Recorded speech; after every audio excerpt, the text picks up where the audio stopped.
let's take a look at this example here, where we're going to ask the user to type a sentence in English. We're going to then translate it into Chinese, and then we're going to have Python speak the translation in Chinese as well. So first line, we're going to input from the goodies module, and we need this for set school, get translation, and speak. We're then going to set the school ID.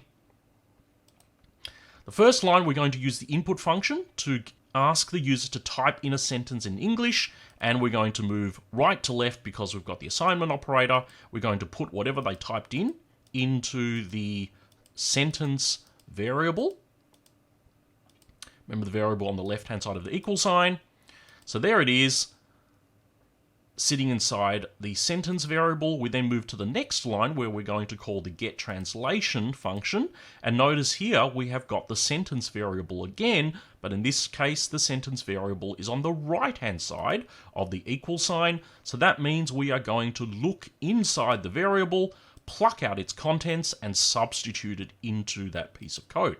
So that's going to grab whatever they typed in the line above and put it into our code, which is how are you. It's then going to run that entire right-hand side, which is going to call the function getTranslation with those two arguments.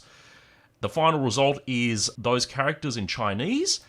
Then that gets assigned into the translation variable. We need to do that, remember, in order to track the result that we get back. Remembering that getTranslation doesn't display or speak or do anything with that result other than just return it.